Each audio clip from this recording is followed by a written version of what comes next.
Welcome back, my friends, to AA Recovery Interviews. I'm your host, Howard Al, and I'm an alcoholic.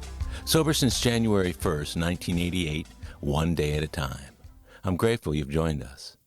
AA Recovery Interviews is the podcast where Alcoholics Anonymous members from around the world share their timeless and extraordinary stories of experience, strength, and hope. There are more than 160 awesome hour-long interviews in this podcast series, all of which you can enjoy on aarecoveryinterviews.com and on all podcast apps. On today's podcast, my longtime friend, Brian A., shares a story of alcoholism's tornadic sweep through one man's life, laying waste to his prospects for a happy future. Brian was raised in a family deeply rooted in alcoholism, a disease that ultimately took his father's life. Brian's childhood and adolescence were further complicated by a severe skin allergy that physically and emotionally isolated him from others. By the time he started drinking at age 13, Brian's pent-up frustration and pain were immediately soothed by the magical effect of alcohol. With the ball in motion, he forged ahead in school and career, fueled by the relief that booze offered. Into his late 20s and early 30s, Brian's growing use and abuse of alcohol were obfuscated from self-examination by his ability to achieve and succeed as a functional alcoholic. But sadly, it didn't last. Brian's disease escalated as his life crumbled around him. Stuck in a quagmire of delusion and self-pity, Brian finally relinquished his illusions of power and manageability and sought help from a therapist who told him to go to AA. With the fog lifted enough to get his emotional and spiritual bearings, Brian brought himself to an AA meeting over 31 years ago. He has been a non-stop active member of Alcoholics Anonymous ever since. Since getting sober, Brian has buttressed his sobriety by steady attendance of meetings and continuous sponsorship of other men. He leads by example from the center of the program by enthusiastically fulfilling a wide array of service commitments. His enthusiasm for all things AA is infectious, and, together with his wife in the program, has found a satisfying way to match sobriety with serenity. He is one of the most upbeat and friendly people I know in AA, and it was a joy to interview him. After you hear his story, I'm certain you'll agree. So crank up your old podcast player and indulge yourself in AA Recovery Interviews for the next 60 minutes as you listen to my conversation with my fine friend and AA brother, Brian A. My name is Brian, and I'm an alcoholic. Hi, Brian. I'm so glad that you could join me this morning on AA Recovery Interviews. It's a beautiful day out, nice and sunny, blue sky here in Houston. So good to finally have a chance to sit down and talk with you. I mean, you and I have been friends for a long, long time. Oh, my goodness. I think the first group I attended, the Working with Others group, was kind of your home group, I believe, or you were a regular attendee when I first showed up. Yeah, I was. That was one of the meetings. I started out at a club downtown or in the Galleria area when I first got sober.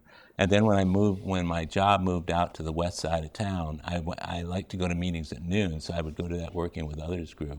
And I remember the very first time I met you in that meeting, I distinctly remember you coming in and saying, I don't know if it was your first meeting or maybe somewhere into your early meetings, where you said something about you were going to be going on a trip and you were scared to death of the plane ride.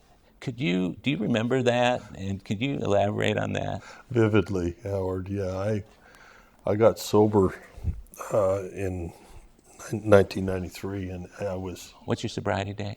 June 1st, 1993. And I walked into that meeting, and it was like I had found my tribe, my lost tribe. And so and I'm not a bashful guy, so I kind of made some acquaintances pretty quickly and felt like I fit in pretty well. I did not go to a treatment center or a facility. I had talked to the therapist, and he listened to me about 5 minutes, said, Brian, you're an alcoholic. You need to go to AA.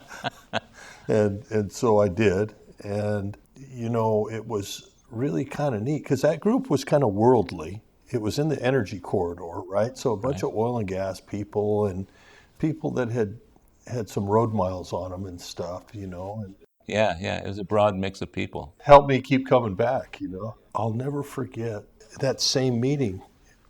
it was a bit of a spiritual thing for me because the one guy you mentioned, Ed, he was a World War II hero. He had heard me, whining about, oh God, I don't know if I can stay sober. I got to fly to Southeast Asia and do my job, That's right. And I was going to be gone 2 weeks, doing a whistle stop dog and pony show, selling the goods to oil companies over there. And I worked, coincidentally, right across the street from that meeting. It was in a Jewish community center, and I walked right across the street to my office, low-rise office building, right? So I was walking across the parking lot, and Ed, he always drove kind of luxury cars. He had his big red Mercury, and he pulls up next to me, rolls down his window, points his bony finger at me, this Grim Reaper finger at me, and says, I'll see you back here sober in about 8 or 10 days. Huh. And he rolled up the window and he left. Now, that doesn't seem very consequential from the top level, but for me, it was immensely powerful because here was this highly respected guy, gave me permission to do this sober. Even when I didn't believe in myself, he believed in me. And that was gigantic. It's just such a great gift. And I did. Back then, we didn't really use the internet or have it much, so I did procure the pamphlet, the international meetings pamphlet that they used to print. I don't know if they do it anymore. It's probably all online. But, it had listings of loners. I used that for years. I talked to a loner in Hanoi once, that was, a guy that was just listed with the General Service Office, stuff like that. And I have come to find out that there's love in every room of Alcoholics Anonymous, and that they're all just friends I haven't met yet. And if there isn't a perceivable feeling of love, it's there anyway, and usually that feeling of whether or not you feel it is more about how you're feeling than about what's actually going on in the room, isn't it? It is, but it's I tell you, it's a light years different than walking into a waterfront bar in Aberdeen, Scotland, and it was a boisterous, real loud, and I walked in and it got silent. I walked up to the bar, ordered a beer, drank it, and left. And as I was hitting the door, it started. The noise started again. Because you weren't a local, probably. Absolutely. So airplanes and foreign trips were triggers for you back then, or were you just drinking all the time anyway? Yeah, I was about a fifth a day or equivalent drinker at that time. I drank because the Oilers won. I drank because the Oilers lost. I drank because it was Tuesday. Yeah. It was just on me. And it was that way for about the last 3 years of my drinking. Somewhere at about 33, I crossed the line, where I wasn't my choice anymore. I just had to drink every day. When did that start, the having to drink every day? When did you go from being a, let's say, even a social drinker or a non-abuser to alcohol misuse and abuse? It took a while. But it started. I'm a child of the 70s, so I used a lot of recreational drugs and stuff, dabbled in all of that sort of thing. But I always drank. We had keg parties and stuff, and I was very active in that sort of world. And then I was an athlete, and so I always drank. And then I got a job doing offshore survey work. Jacques Cousteau was my big hero when I was a kid, and wanted to be like Jacques, and I got a degree in oceanography, and the oil business was just booming at that time in the early 80s, so I got a job going offshore, and I flew around all over the world doing offshore survey work. That was the days when a fella could live out his life's wildest fantasies and still have change from your $20 bill at the end of the day. It was wild and woolly, and the rotation on that was I spent about a third of the year to a half of the year home, and the rest of the time I was out offshore, and I couldn't drink when I was on watch, right? I was... So you were on an oil platform out in the middle of wherever? Actually, seismic ships, doing mobile survey work in the North Sea and West Africa and the Caribbean. We did work in Southeast Asia. It was fabulous as a young man. It was fascinating. So was there no alcohol on board? Most of the time, yeah. Once you were in port, all bets were off? That's it. And the thing about it was that eventually I worked into a management position in a shipyard. I was working in a shipyard in Singapore for a new vessel construction project. So now I didn't have that 6 months of enforced sobriety. So from that point, when I was about 30 to 36, when I quit, that's when things really accelerated, because I made a good wage. I was home every day in my own bed, and I could drink, every day. And you were single at that time? No, I was married. You were married. I was married. I got married way before I should have. So did she go with you? Went to places like Singapore? To Singapore, we moved there. We were expats in Singapore for about 2 years, and that was pretty interesting. I didn't partake in any of the other side dishes because they hang you for that in Singapore, right? But they have plenty of drinking over there, and I partook in that quite a bit. And then somewhere in that, if I had to put a date on it, it would have been when I was 33 years old, is when something happened. I lived about a mile from where I worked, in a townhome. And I had to stop and get a six-pack or a couple of tall boys for the drive home every day. And, I'd call my wife, who was also a second wife now. This is your second wife? Yeah, who I was married to for 24 years and gave me 2 beautiful daughters. That, we kind of had this code where I'd say, hey, I'd call her on my drive home, do we need anything? And that meant, what are we drinking tonight? And the answer would be, oh, why don't you get some wine? Which meant probably a couple magnums of wine or something, or I'd just surprise her with some rum or some whiskey or something, it would just be. So she was your drinking buddy? Oh, yeah. For the whole time that you guys were married? Yep. Until you got sober? From 88 until I got sober in 93. And she loved me because she was a blackout drinker too. I wasn't so much a blackout drinker. She was a blackout drinker, and she loved it because I didn't get mad at her for her lapses, right? And she didn't get mad at you. Yeah, and she didn't see me, right? Largely. Yeah, and as long as you were drunk or not there, everything was okay, I'll bet. Yeah, exactly. So, and I was a good wage earner, and responsible as somebody with a drinking issue could be. And then we started trying to have kids, and that was, it took a while, Anyway, we got to the point where we'd actually kind of given up. This urologist who I was seeing said, I think he knew what he was doing, He said, oh, you guys are so infertile, you don't even need any birth control, And it was 2 weeks later, bingo. So I think it was the classic deal. Like, you hear about people that adopt a child and then they become pregnant. It was one of those deals. I think he knew exactly what he was doing. He'd finally given up on it, and then it happened. Yeah, but with that came her need to stop drinking because she was pregnant. Right. Suddenly, she saw how I drank, and the heat started coming on a little bit on that side. That wasn't what really initiated my run into recovery, though, Howard. I think you've heard me say before, I'm delighted to be the father of 2 wonderful young girls, young women now. One is 31, one's 29, and they've never seen Daddy take a drink, That's a big gift and blessing, isn't it? It sure is, but that was what took me to my knees. That was my bottom.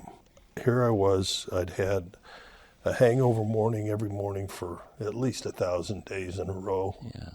I'm sitting on the side of my bed, and I had a visit from spirit of some sort. Mm-hmm.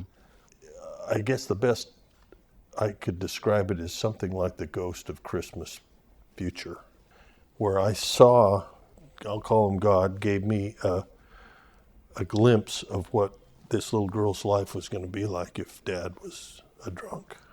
And it was soul-crushing. It was absolutely soul-crushing, Howard.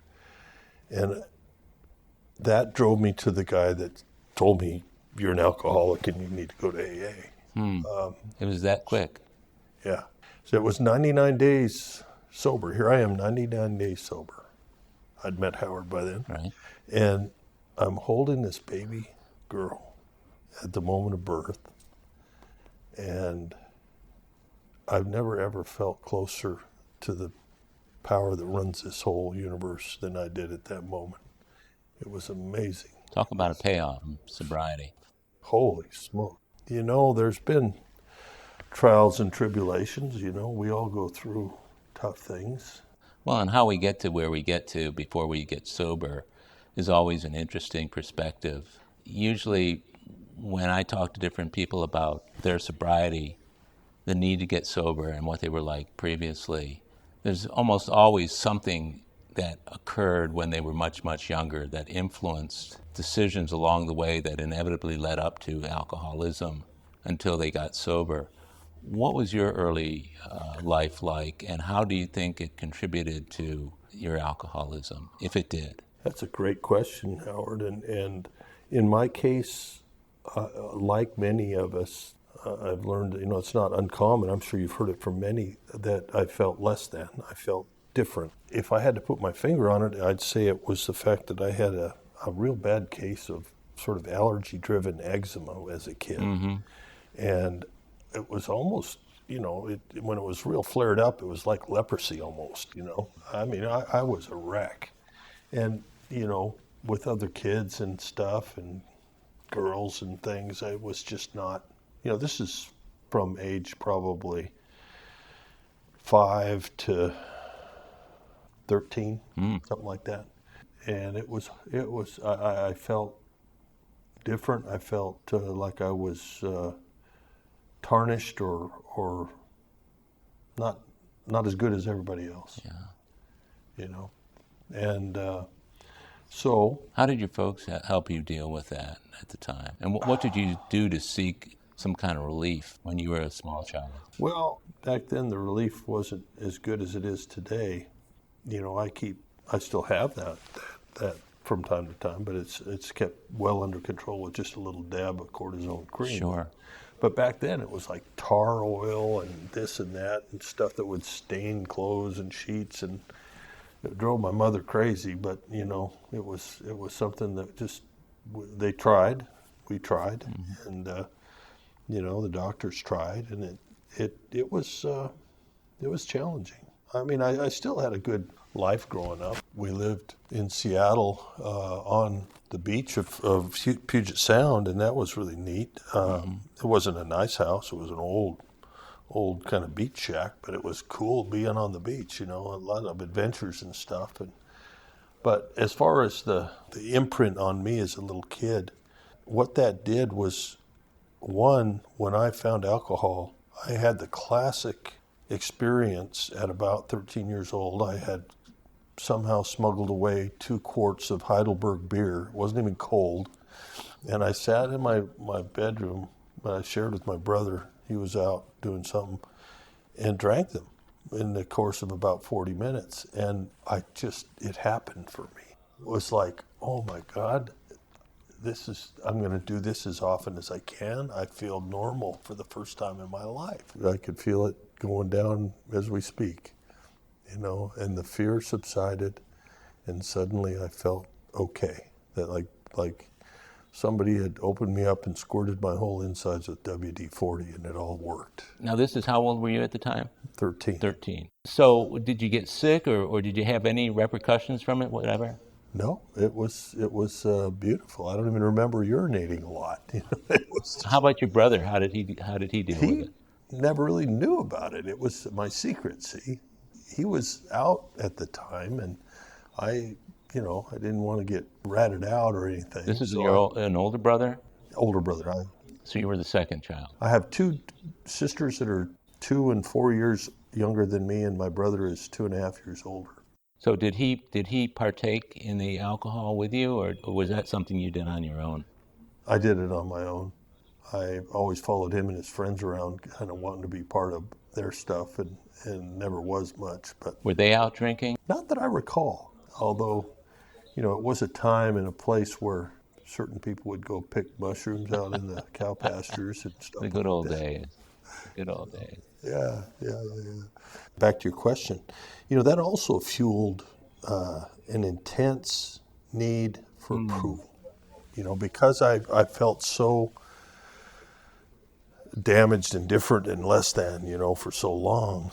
As I got older, the need to succeed, the need to excel. Our literature in AA talks about being the number one man or something, And I identify with that because, for my almost my entire adult life, it's, I'll run all day on an attaboy, and approval has been a challenge for me, the intense desire for other people's approval. My sponsor early on, he used to say, Brian, what other people think of you is none of your damn business. When you were 13, you mentioned that when you drank, you felt like everything had been loosened up and freed from whatever internal constriction that it had in your life. As you continued to drink and the things that you wanted to do and could do got expressed, somehow you still needed the attaboys and the validation that what you were doing was good, and then you moved ahead from there. Is that a reasonable assessment? Well, it took well into my recovery to identify that that was a driver for me, Howard, that more than it would be normal, for a person. I don't think I'm unique in AA about that. Oh, no, no. In fact, it's a common story, and for me too. I think all of us have a certain inferiority complex. We want approval. We want to make sure. For me, it was always about decisions that I made while I was under the influence turned out to not be very good decisions. And of course, those are the decisions, like what am I going to do with my life type decisions. But when you're stoned and drunk or both, you're not making real good decisions about things. And so that was my take. Now, you mentioned about being an athlete. How did your drinking and the behavior that went along with it express that itself in your schoolwork and in your extracurricular? That's a great question there too, Howard. These are masterful. You're leading us through a masterful path here. For me, during those years, it was almost like a Jekyll and Hyde type existence for me. I had a dual life. I was captain of the football team and won a district championship in wrestling and was very successful in that area. But I'd also been to Alaska one summer and made a good chunk of money up fishing in Alaska. I came back and I was the silent partner with the guy that sold ounces of marijuana out in the parking lot at the high school. So, I was a bit of an entrepreneur even at that age. I got pocket money and a little bit of smokables, for myself. And my student life was pretty good. I wasn't a straight A student, but I did okay. Did beer and other alcohol enter into it in high school? Absolutely. It was keggers was the thing. But we'd also go do something. We used to call it panhandling beer. We'd go to the grocery store and hang out in the parking lot, and we saw some guy that looked like a likely prospect. We'd say, "Hey, we'll give you $10 if you buy us a case of beer, would you?" And then the guys, we always end up finding somebody, that would buy us some beer. So that was kind of how it happened. But the keggers, there was always an older person that would somehow buy the kegs for us. And we had several places around where we would have keggers. It was called the One-Way Road. And there was a switchback trail through dark woods, very steep trail that went down to the beach. And we're talking about in Seattle, South Seattle. And we're waddling down this trail in the pitch black dark. They've got a bonfire going down on the beach, and it's pitch black and it's kind of slippery with vines and stuff. And we're waddling along carrying this 15.5-gallon keg, and somehow somebody slipped and it got loose. And it goes bouncing down the slope, tumbling through you can hear it ripping through the brush, and we're saying, "Look out below! Look out!" This keg sailed over the heads of the people on the beach, splashed into the water like a depth charge, and it rolled down into the depths. It was gone? It was gone. It was a steep beach, right? So it was in 150 feet of water in no time. So it was a tragic event, It just stayed down. And so I guess we collected enough cash eventually and got another one. But it was what an experience. And those were good days, weren't they? Yeah, we were pretty harmless, Thank God I lived all that time of my life before the smartphone arrived, and social media and all that. It was a pretty benign and fun time, As a kid, Mom would say, be home for dinner. and you'd go out and ride your Stingray bicycles around, and I had a Stingray also. How was your relationship with your parents? it was pretty good. Mom was an early on feminist, not an activist per se, but she was educated and she had a job. She was an Avon lady, and then she became an educator, and she was a good one, quite a good one, and counseled a lot of kids in their early lives, and helped a lot of people.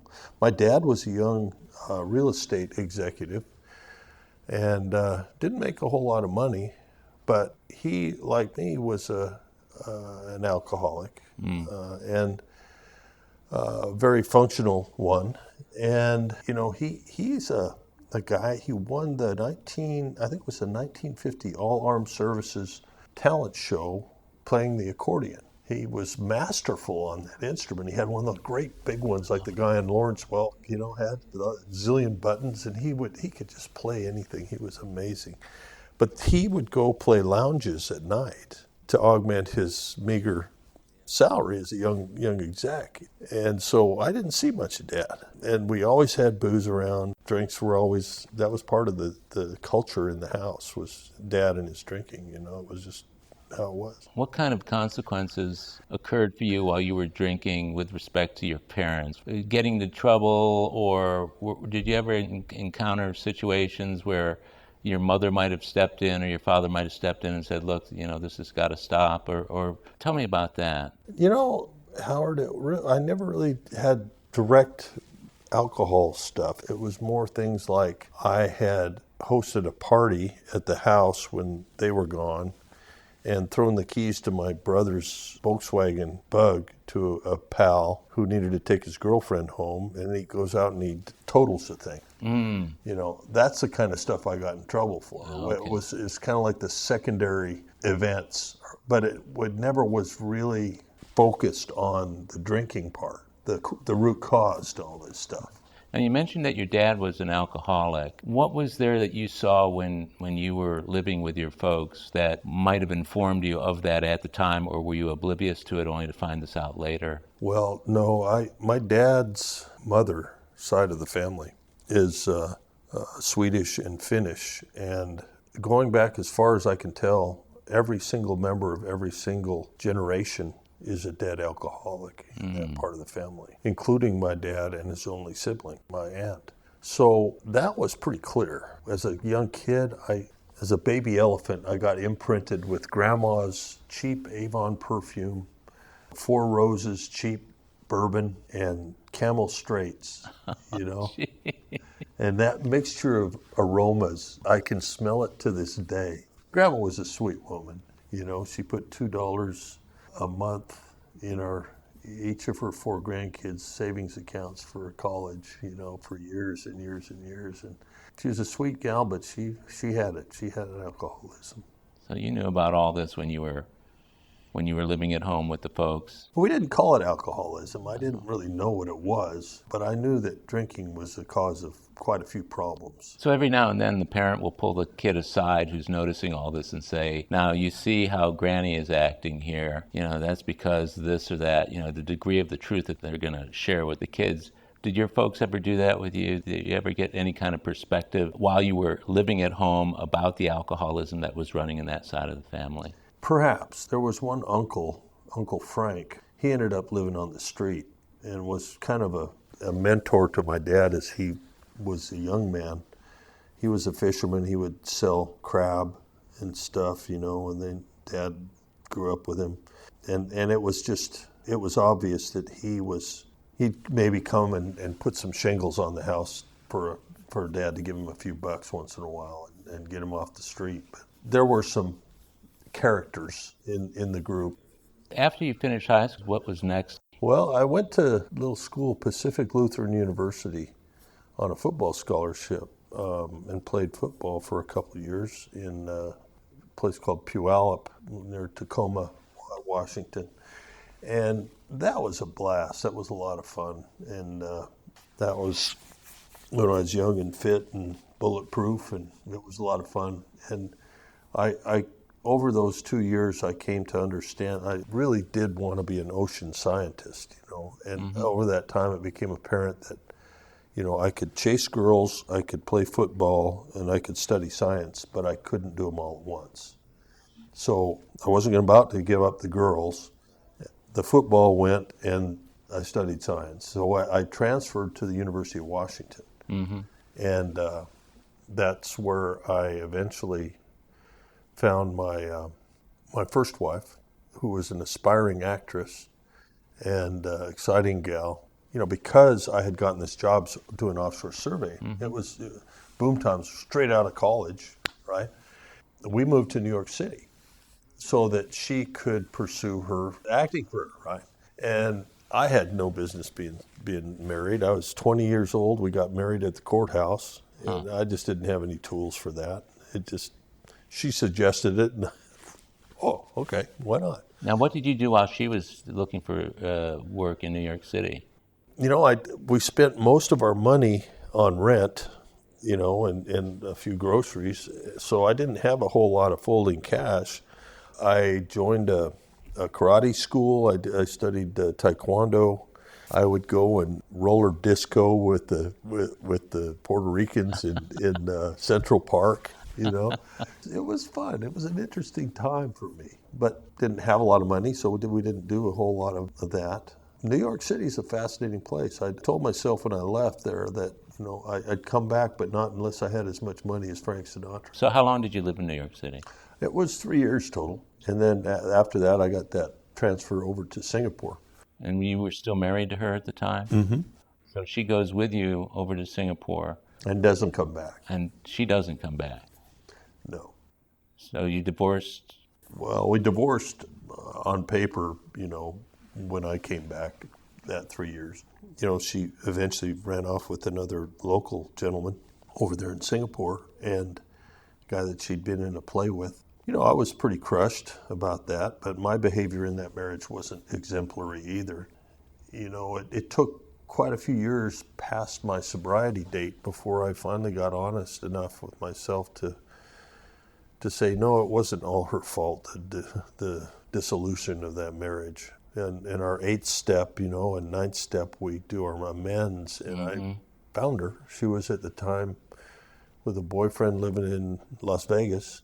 And I found her and made my amends. And it was a very healing process for us both. How did that go? Well, the key phrase there was that it wasn't all your fault. As we know, in the amends part, it's not about saying I'm sorry. They've all heard that forever. It's about saying I was wrong. I was wrong, and what my behavior was inappropriate, and I deeply regret that, and I'm here to make it right. So that's the conversation that we had. So what was the outcome of doing that? Was there some healing? What kind of relationship did you have, if any, with her after that? Well, we didn't stay in contact, but it was more of an event than it was a relationship, afterwards. That was a healing, very intensely healing event for her and for me. How long had you been sober by that point? 8 years, yeah. And it's funny how it just came to me one morning, shaving my face, looking at the guy in the mirror. It was, yep, I owe her amends. We'll be right back. My friends, if you're enjoying AA Recovery interviews, I invite you to check out my latest audiobook, Alcoholics Anonymous, the story of how more than 100 men have recovered from alcoholism. This is the word-for-word, cover-to-cover reading of the first edition of the Big Book, published in 1939. It's a relaxing yet meaningful and engaging way to listen to the Big Book anytime, any place. Have a free listen at Audible, iTunes, or Amazon. While you're there, search for my other audiobook, Lost Stories of the Big Book, 30 original stories from the first and or second editions missing from the third and fourth editions of Alcoholics Anonymous. It's an engaging audiobook that brings these stories to life for AA members who've never seen them. These timeless testimonials were originally cut to make room for newer stories in the third and fourth editions. But their vitally important messages of hope are as meaningful today as they were when they were first published. Many listeners will hear these stories for the very first time. It's also available from Amazon as a Kindle book or in paperback if you'd like to read along. You're going to love it. And we're back. I'm curious, oftentimes when we're working with a sponsor and we're working through the steps, let's say you're even within your first 6 months or year or a couple years, you get to that eighth and ninth step and you sit down with a sponsor and he takes you through your life and comes up with all the different people and the reasons why you might or might not owe certain people amends. How is it that in that process it took you to 8 years to get to that point where you were ready to make amends with her? Well, that's an excellent question, Howard. Part of it was my lack of ability to be truly honest with my sponsor at the time. Mm-hmm. Because, see, I had laid all the problems in that marriage at her feet with discussion with him, and he said, well, she ran off with another guy, you just leave her alone, we don't need to go there. But over time, it was, you know how it is, the old timers say the road narrows. It was one of those things that over time it just became evident that I had wronged her with my behavior, and I needed to be right with that. 'Cause I remember that was one of the things, especially in that working with others group, that there was one or two people in that group who talked about not making amends until they had been sober, 10, 20, 30 years, and why other amends got made earlier and some of those got made later. And that there's no necessarily time frame that you have to make the amends in. When it's right to do it, you do it. Because I was the same way. It took me several years to make certain amends, only because I wasn't ready to do it. And I came up with lots of reasons why it was more about them than it was about me. That's a great barrier to put between us and the people we need to be making amends There's to. a couple of great examples. The fact that it's good to sit down with my list and do it with my sponsor, right? So I'm not going off half-baked. The final arbiter in my case, and I think in many others, is God. The events around making those amends. You and I had a falling out many years ago. We did. And I go to a men's retreat 10 years later, 15 years later, I don't know what it was, Howard. But I just finished my meal, I turn, and there's Howard sitting there. And there's nobody sitting between us. And God kind of touched me on the shoulder and said, it's time. Go talk to Howard. And that was a beautiful moment for me. Me too. It was very transformative, and it made a big difference in our relationship because at the time that we had the falling out, I was okay with it being as it was from that point forward. It seemed to me by the time that occurred at the retreat, whatever it was that I felt at the time that we had that falling out, that feeling was just off to the side. It really wasn't, I would see you and it wouldn't bug me. But then when you did that, and we made right with it, both of our, we both had a role. It was really meaningful, and I think it's the reason why you and I to this day can still be loving brothers in the program. We probably still would have gotten along without that, but it enriched my program.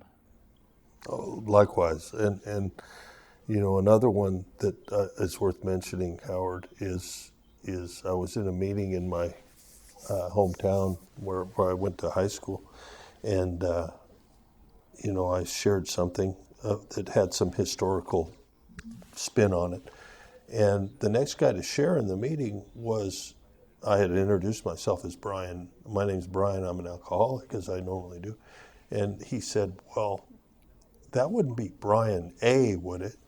And it turns out this fellow was my old wrestling coach. Oh, wow. And I had, because I was a budding alcoholic and stuff, and I was a great athlete, but because I was smoking and I was carrying on and, doing the things that you do as a young kid, I didn't perform to my ability. I just was working on my natural talent, right? And I could have been a state champion probably if I would have applied myself. And this man knew that. And being able to go sit down for a coffee after the meeting with that man and have my mea culpa and say, hey, coach, you know this already, but I was really a screw up. I could have done so much better. I let you down. And his fatherly forgiveness was golden. Yeah, that's a real sigh of relief, isn't it? Yeah. Yeah. But again, it's direct evidence that God is the arbiter of the whole thing. I may go through my list, I may do all that stuff, but in the end, my job is to be willing and ready. When that person is put in front of me, it's for a reason.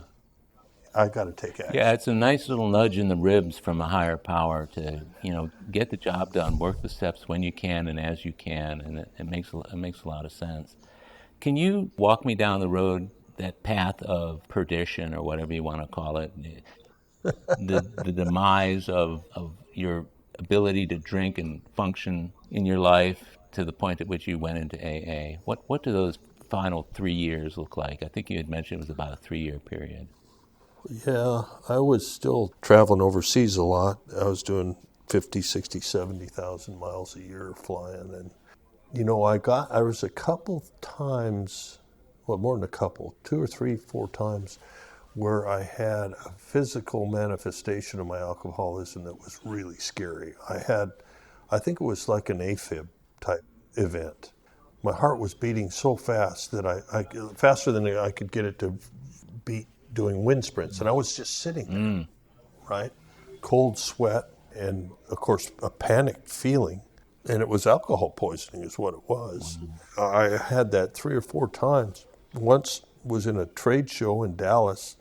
I got a ride in a ambulance to Baylor Medical Center, and kind doctor said, "Brian, you have a mitral valve prolapse that could get real bad if you keep drinking.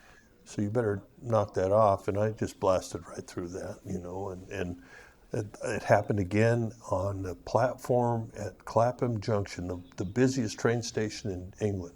And there I am, I'm thinking to myself, holy crap, I'm going to die right here. They just kicked me on the tracks, and that'll be the end of that, And eventually I got a bottle of water, and it passed, but it was just panic. That was probably the biggest physical manifestation I had, Howard. I didn't shake a lot. I didn't throw up much. I wasn't a puker, but I had terrible hangovers, awful hangovers. And then I also started to have character changes. I wasn't a mean drunk for most of my drinking career, but in the last 6 to 12 months, I was. I got to where I was being ugly with my wife and people around me. Now, this is your second wife we're talking about. Yes. And that was helped. It was part of the dog pile on me that got me to a rock bottom, was knowing that if I was drinking and I had little children, how was my behavior going to be with those little kids? Yeah. It was scary. Because I didn't have blackouts, for me, it was almost like an out-of-body experience to watch this guy that's me behaving that way. What were you telling yourself at the time that still made it okay to do it again? Well, see, like a lot of us, I didn't realize that I was going to do it again. I thought this time it would be different. I'm not going to do that. So you anymore. swore off, or did you just say you'll cut down? No. I'm just not going to do that when I drink anymore. I'll just keep the Incredible Hulk away over here, and we won't let him out. I didn't have any choice in that matter, really. It was that became something out of my control. That's something when we talk to the newcomer about step 2 and about the subtle insanity that precedes the first drink and all this stuff that makes me think, that crazy part of alcoholism that makes me think today will be different. I can still drink. I know I have this mountain of evidence that says it won't end well, Brian, if you drink today. I can still get myself to believe that today it'll be different. That mental obsession is just powerful, and it truly does require a spiritual solution. Speaking of spiritual and spiritual solution, as you're having these medical issues and being aware that you might end up dead on a train platform or you might end up in a hospital hooked up to all kinds of machines, what kind of spiritual experience during those occurrences happened for you, or was there no connection? I was still walking around like I was bulletproof. I didn't have much of a spiritual upbringing. I had no woundedness about the church or anything else. But I had a Christian experience as a teenager. So I did kind of believe, but it was like, oh yeah, okay, well, it wasn't part of my life, really. It wasn't until that morning, that hangover morning on the bed, that was when I really, God of my understanding just opened my eyes and touched my heart and said, you better do something different, pal. Now, when you made that decision to do it differently, you're sitting on the side of the bed, you've got a new baby in the house. How old was she? No, she was 3 months from arrival. Okay, so your wife is still pregnant, Yes. and you're sitting there at 3 months on the side of your bed saying, what? Just out of answers, I don't know what I'm going to do. I don't know how I'm going to be a father. How can I do this if I'm behaving this way and drinking this way? This little kid is just not going to have a chance. What did you find yourself saying to your higher power at that point? Or did you not express it in that way? You know, I think to me, Howard, it wasn't conversational. It was more an assent to follow instructions, follow orders or whatever. And this fellow that I went to see, this drug counselor, alcohol counselor, he was a kind man that I didn't realize at the time was a 12-year veteran of Alcoholics Anonymous. Yeah. And because he was in his professional role, he could say, Brian, you're an alcoholic. You need to go to AA. But what happened was, Howard, I became willing. In that moment, that's when I became willing. I was ready to go to any lengths. I just had to do something. And then when I found you guys and I got a sponsor and he asked me, well, are you willing to go to any lengths to achieve sobriety? And I said, you bet. I'm a joiner. I was like, this was my new keg party. I want to be in the middle of this. I want to squeeze every little drop out of this thing I can get. You all look happy. You all look like you're calm and your lives are good. I want what you have. What were your early weeks and months like in AA? What did you like? What did you not like? Well, I don't think there was much I didn't like about AA. About being sober, my blood pressure dropped about 30% in the first month I was sober. So of course I'm feeling better. I'm hydrating. I'm getting some exercise again, and man, I really, and my young 36-year-old body really responded well to all that. So I was feeling great, but at the same time I grasped that there had to be some spiritual connection as part of this. If you read the 12 steps, it's pretty evident that that's a part of this. And that same guy, it was Pat W. was the guy's name. He told me, as well as I had to go to AA, he told me I had to get on my knees and pray for a sober day every morning. And that if I was still sober at night, to get on my knees and pray in thanks for that, which I thought was right up there with malpractice. As a profession, are you kidding me? But the good thing about it was, I don't hear much about that anymore in AA, but it's worked for me very well for decades. The way I look at it is that the God of my understanding is going to hear me no matter how and where I pray. The knees are for Brian and his ego. I've always felt that getting on my knees is the tactile confirmation of being in prayer. Feeling the pressure on my knees, the hard wooden floor underneath, and that feeling that you get when you've been down there too long, will I be able to get up? That to me, that's which happens more and more right, now. right. To me, that's like confirmation. Oh, my knees hurt. I must be praying. So that's kind of cool. Now, you said Charlie was your first sponsor? Actually, a fellow named Chris C. was my first sponsor. And we made a rapid run through the steps, didn't do it much in depth. And then it wasn't very long after that, I got a home group, which I've had for almost my whole sobriety, like 28 years. Every Monday night I've been in a step study. That dinner meeting, right? Yeah, it became the dinner meeting, 3 years later. But the first 3 years I went with Charlie, and we went and we studied the 12 steps, 12 traditions out of the 12 and 12. And so the in-depth study of those steps and traditions it's just gone deep into my soul, and God has blessed me with a steady stream of men that wanted to go do the 12 steps, have asked me to be their sponsor. And that has been a huge, huge piece of my recovery, remains that. Howard, you know all about that. It's how Absolutely. wonderful that is. And I've got a tremendous group of men. I mean, there's no, I'm not a combat veteran. I didn't serve in the military, but there's something that might be similar to that in terms of the esprit de corps, or the connectedness between individuals that have looked into the black abyss of alcoholic death Yeah. and somehow found a way out, and have helped one another through this 12-step program to recover and pass that on to other Yeah. people. I mean, there's a bond that's That just band of brothers sort of yeah, feeling. yeah, I get exactly. that. I love that feeling, and whenever I walk into a meeting, to be able to feel like I'm at home immediately. That's why whenever people say, "What's your home group?" I say, "Well, what group am I in today?" I tend to feel that way. I want to ask, as you look back over 30 plus years of sobriety, what kind of sticks out to you when you think about the good things, some of the high points and some of the low points that you obviously have gotten through sober, otherwise you wouldn't have this kind of time you have today. Can you point to a few of the good and a few of the bad and how you dealt with them? Sure.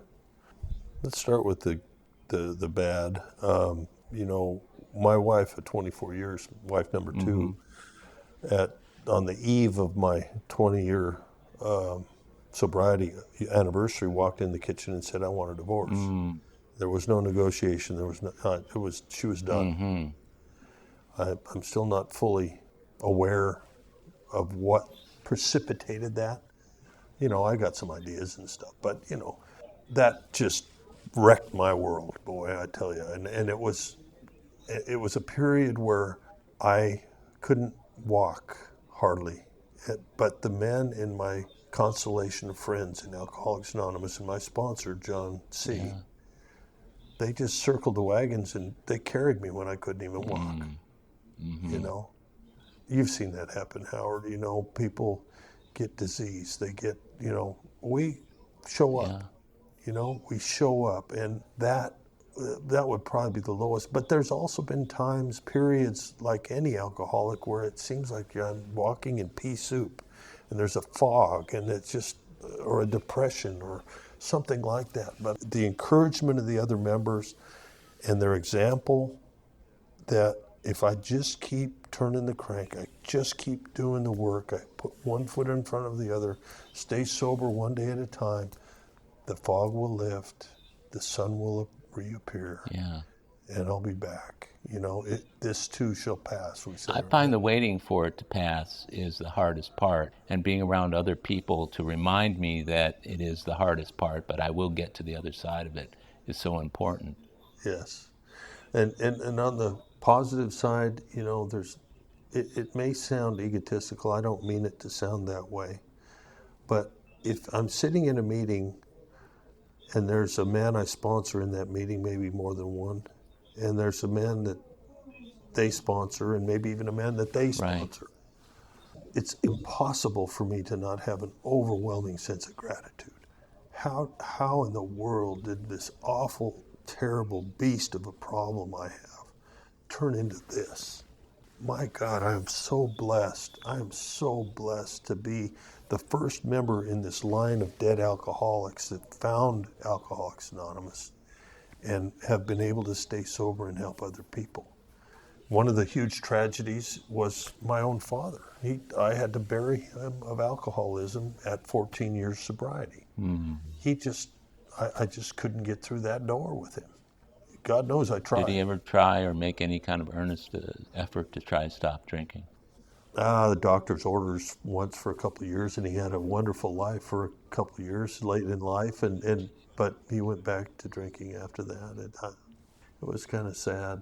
But I had an event with with my dad. It was very funny. He lived next door. He had married a lumber baroness and was living in a nice waterfront home, not far from Bill Gates' place, or up the beach.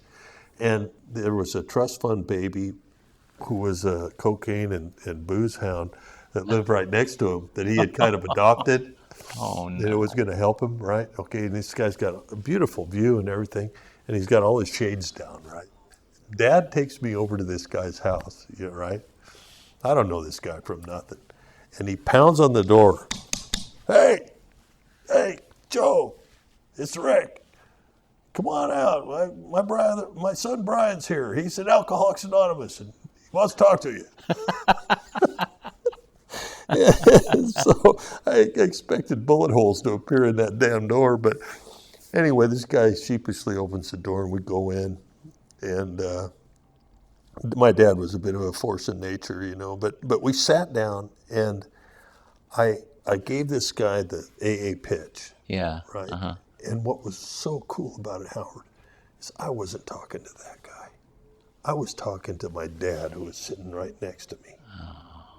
God gave me the opportunity to 12-step that man. I gave him my best stuff, Yeah. And what happened as a result of that wasn't that my dad got sober, but I got free because I knew I'd left it all in the field. Yeah. I had given my dad every opportunity. I threw him a stack of life rings. And he walked past them and didn't take any of them. But you know what? I didn't have to feel as though there wasn't anything that was unsaid. It was a remarkable thing. It's such a fascinating story, the way that worked out, that you were able to say to your dad what you needed to say, but couldn't if you were being a responsible alcoholic about it, right? Yeah, A exactly. recovering alcoholic. Yeah, exactly. That is a great story. That's just the tip of the iceberg, Howard. I could go on for hours. There's so many things that have happened in 31 years. Well, I remember, one of my cherished memories of our relationship was when our daughters were about, what were they, 10, 12 years old, 8, no, maybe younger than that. Maybe younger, 5, 6. 5, 6 years old, where they had a father and daughter Valentine's Day dance. And you and I went together with our daughters. That was marvelous. It was so funny to watch as the music was playing and all these guys out there dancing with their daughters. And all these little daughters are 3 feet tall. All these guys, so it just looked, from across the room, it looked like a bunch of men just dancing with each other. And then there are these little girls down at below eye level. But that was a really fun time. And I've enjoyed the relationships that I've had in AA immensely, and you're one of them. How is your relationship today with your daughters? Oh, it's fabulous. It was kind of hard through the divorce a bit. They were of legal age at that point, But then you got remarried, right? I did. I married a gal that I've known since I got sober, like you. I met her about the same time we met. She watched me raise a family, and we went on a friend date. She thought it was a friend date. Mm-hmm. I had other aspirations. Yeah, but sure. One thing turned into another, and it's fabulous to have a soulmate that's a member of this program that I can share meditation time in the morning together, and we do several conferences a year and so travel, cool. And yeah, it's a good life. Yeah, I remember her from the meetings and everything. How long you guys been married now? Jen has been my wife. It'll be 10 years in next April. Oh, how cool is that? Yeah, I remember seeing you, I think it was at the International in San Antonio or Atlanta, where you guys had just gotten together, I think. Or maybe you hadn't yet, but there was a group of people. Am I remembering that correctly? Yes, I was at both. I was at both, but I wasn't with Jen at San Antonio. I was with her in Atlanta. In Atlanta, that must have been where I ran into you guys. Yeah, she's quite a person, and another one of the blessings of sobriety, obviously in human form, but it does keep us grateful. Yeah, absolutely. Keeps us humble. I always like to ask if you had the opportunity, knowing what you know today, as a sober alcoholic all these years and a man who does a lot of service work and is involved in the program in a big way and has found the center where you stay, if you could go back and talk to the Brian at a younger age and share with him some of the wisdom that you have in all the years of sobriety that you've got, What would that conversation sound like if you could go back? How old would that Brian be, and what would you say to him?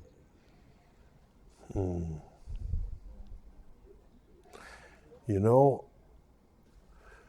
I would say to him that probably 15, 16-year-old Brian that,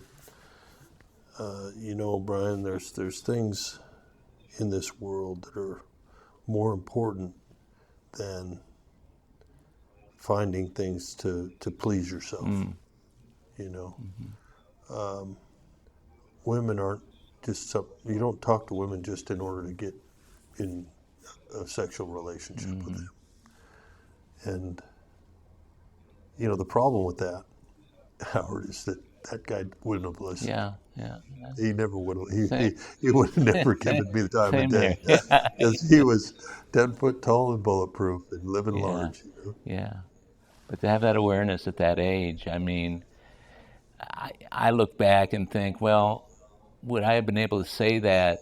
I know I wouldn't have listened, even if it was the future me coming back and telling me, even if I knew and felt certain at that age that I would be that future age with that kind of wisdom, I still wouldn't have listened. But that's always an interesting question to ask.